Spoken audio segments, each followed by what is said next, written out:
Hi again. Let's continue our discussion on temperature and heat.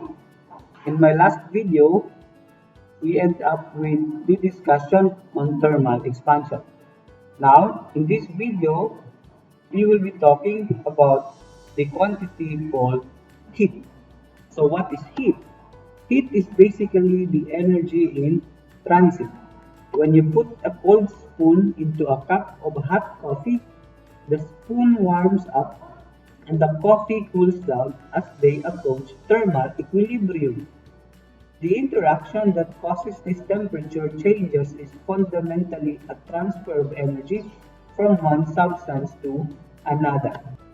Heat is denoted by Q, and it is defined as energy in transit.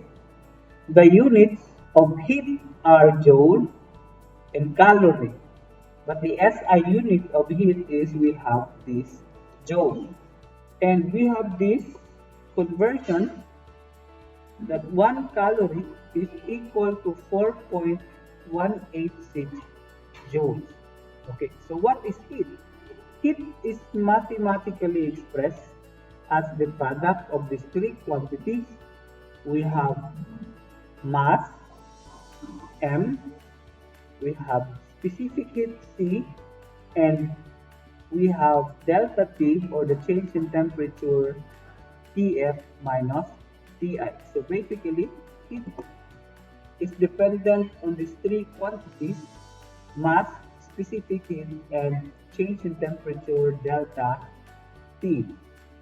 It is an energy that can be transferred from one body to another due to temperature difference.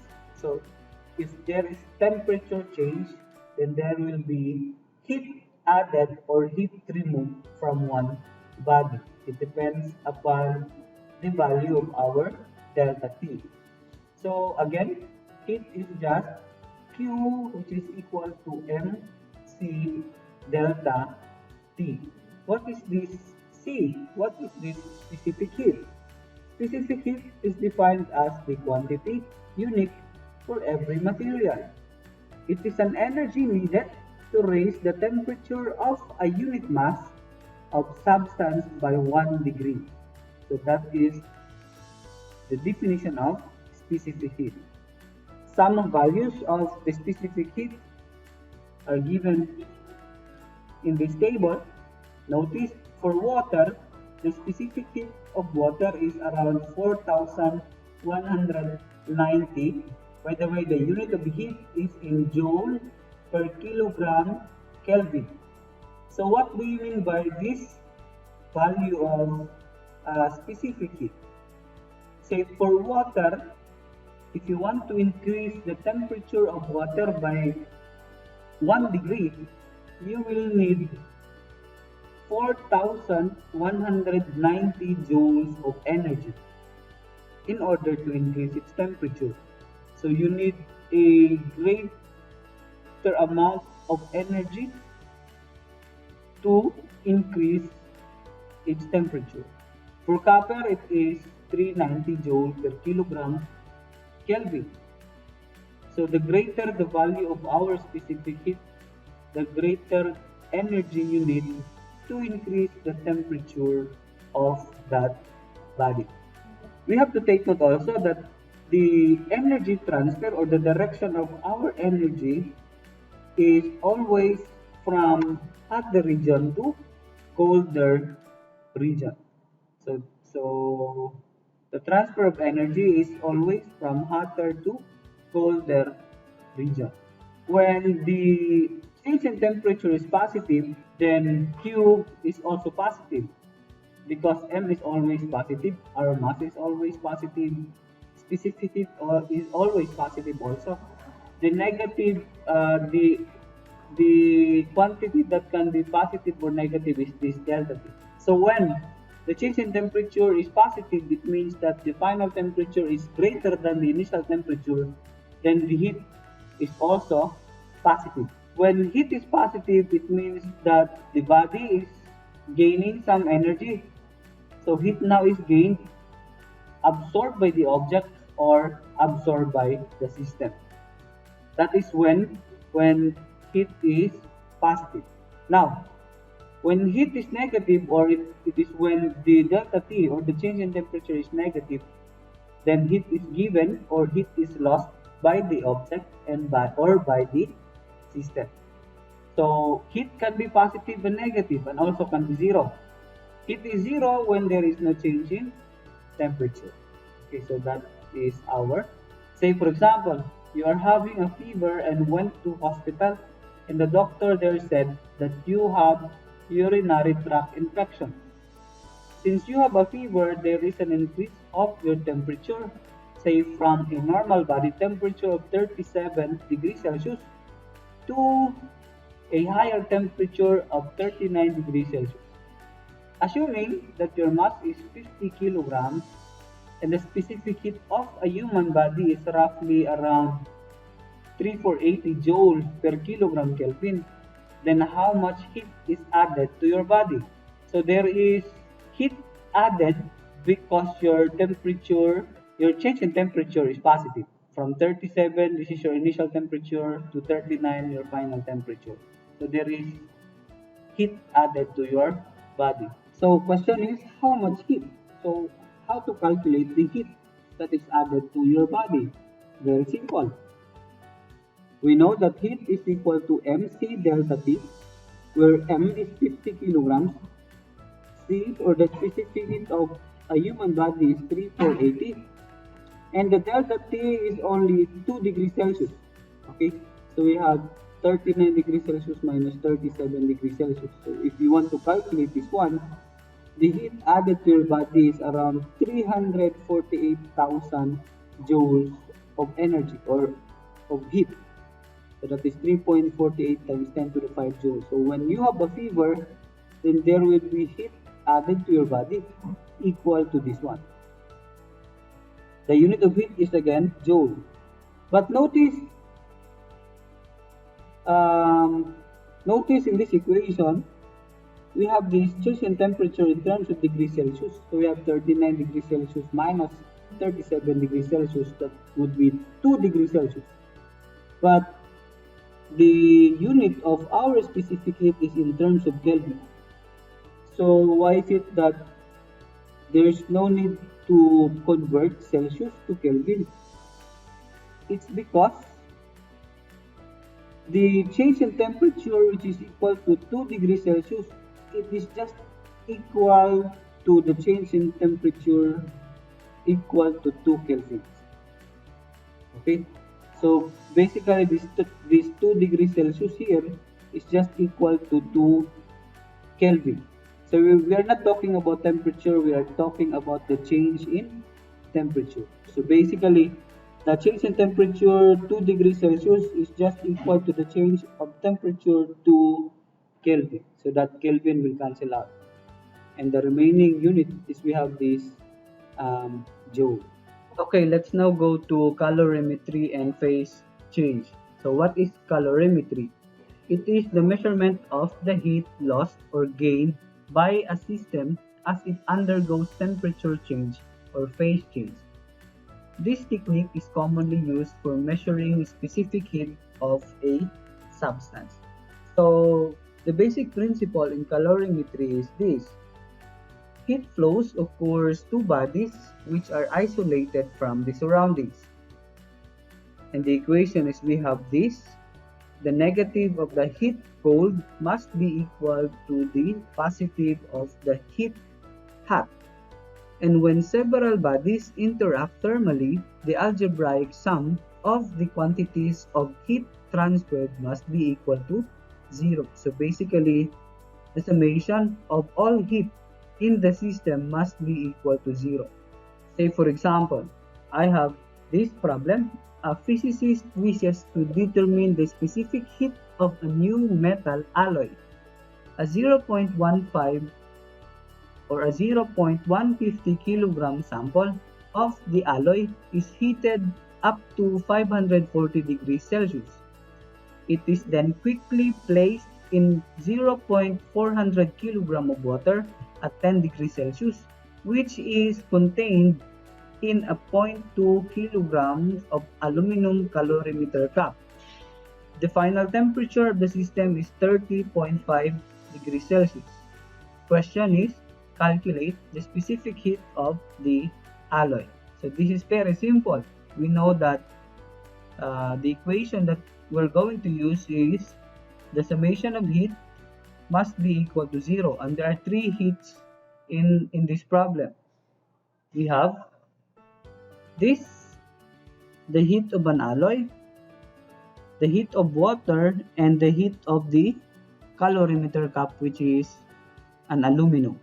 To solve for the specific heat of the alloy, you need to sum all of this heat and equate it to 0. So we have Q alloy plus Q water plus Q aluminum.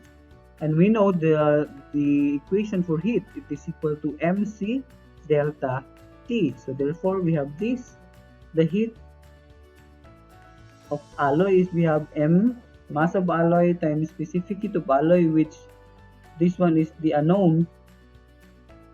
We are going to solve for the specific heat of the alloy Ca times the delta Ta plus the heat of water. We have this M of water, specific heat of water, and delta T of water, plus the heat of aluminum. We have the mass of aluminum, which is equal to 0.2 kilograms, the specific heat of aluminum, and the delta T of aluminum, and equate it to 0. And solving for the specific heat Ca, you will have this. Basic algebra, transpose these two terms, divide it by mass of alloy times delta T of alloy, you will get the specific heat of an alloy. And then substituting all the given, we have this, mass of water is 0.400, specific heat of water is 4190, times the delta T of water. The final temperature of the system is 30.5. Okay, so the final temperature is 30.5 minus the initial temperature of water is around 10 degrees Celsius. So this will be our delta T of water, minus the heat of aluminum. We have mass of aluminum to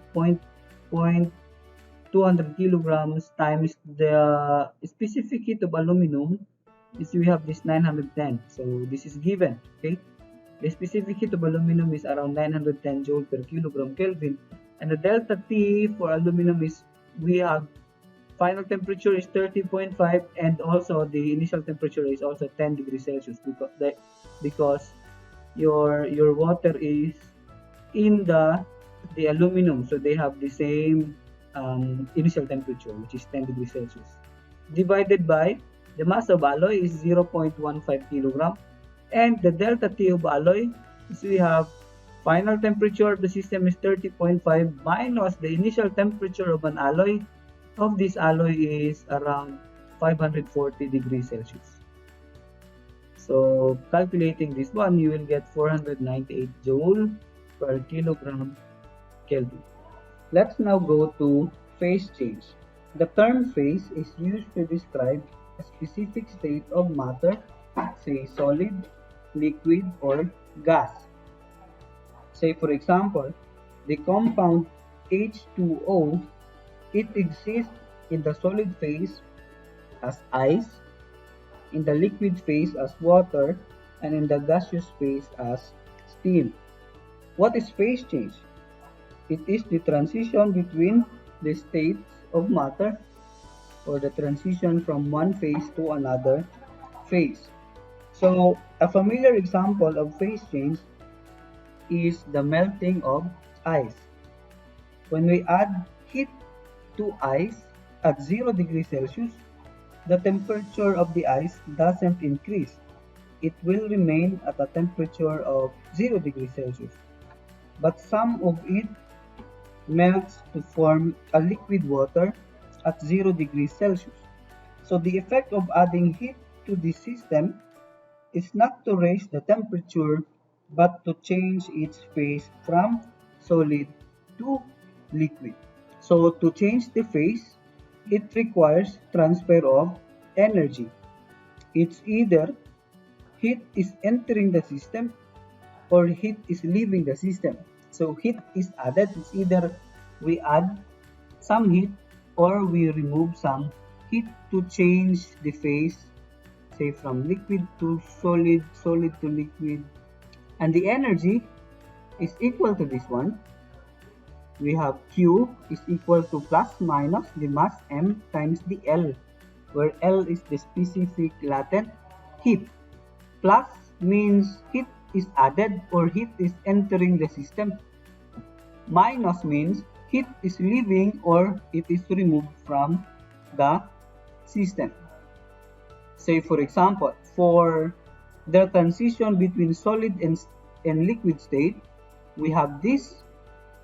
Say from solid ice to liquid water, you need some energy in order to change its phase, and it is equal to plus minus M times LF, where M is the mass and LF is equal to 3.34 times 10 to the 5 joule per kilogram. So you will use the plus sign when you are adding some heat, meaning the transition is from solid ice to liquid water. You will use negative sign when the transition is from liquid water to solid ice. So basically, you will use the negative sign to remove heat from the system. So next is we have heat of vaporization. It is heat required for transition between liquid and gas state. So the heat required is we have this plus minus mLV, where M is the mass and LV is the latent heat of vaporization, equal to 2.256 times 10 to the 6 joule per kilogram. Plus or positive sign means you are adding some heat, meaning the transition is from liquid water to gas state. And the negative sign means you're removing some heat, meaning the transition is from gas to liquid. For example, we have this problem. How much heat is required to convert 12 grams of ice at minus 10 degrees Celsius to steam at 100 degrees Celsius? So how much heat is required to change the phase from solid to liquid and then liquid to gas, which is the steam at 100 degrees Celsius. So we have this solution. There are 4 heat here in this problem. First is Q1, which is heat required to change the temperature of a solid ice from minus 10 degrees Celsius to 0 degrees Celsius.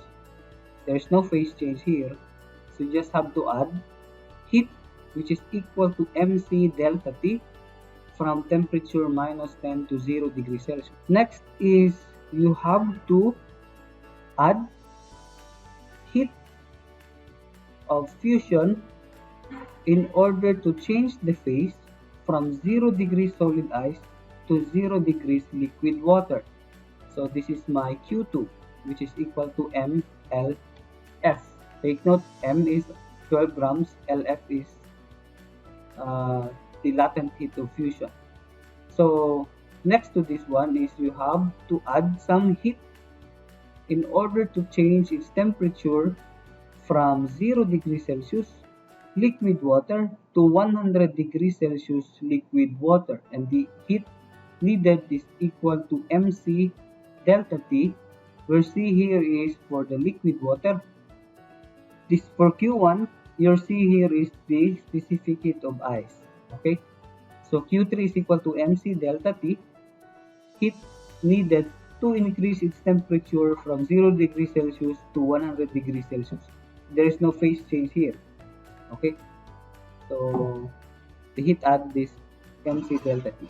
And the last heat required is to change the phase from liquid water at 100 degrees Celsius to gas or steam at 100 degrees Celsius. And the heat required is equal to this mass times positive mass times the heat of vaporization LV, such that the total heat required is you just have to add all the heat, the Q1 plus Q2 plus Q3 plus Q4. So we have to take note that the specific heat of ice is around 2100 joule per kilogram Kelvin. LF is 3.34 times 10 to the 5. LV is 2.256 times 10 to the 6.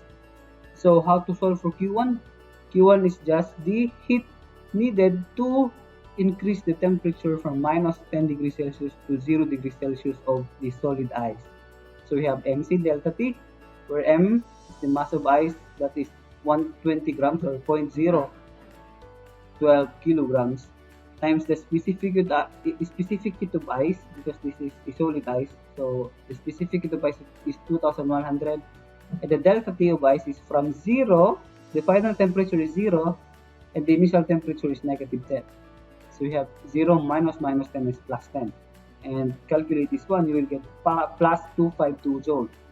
Positive, Q1 is positive because you are adding heat in order to increase its temperature from minus 10 to 0 degrees Celsius. Next is we have Q2, which is the latent heat of fusion, equal to M ice times the LF. So this is the heat needed to change its phase from solid ice at 0 degrees Celsius to liquid water at 0 degrees Celsius. So we have M of ice, which is 120 grams or 0.012 kilograms, times the LF equal to this. So we have 4008 joules. So Q2 is positive because the transition is from solid to liquid. So you are adding some heat. You are adding some heat to melt the solid ice into liquid water. So you need 4008 joules of energy.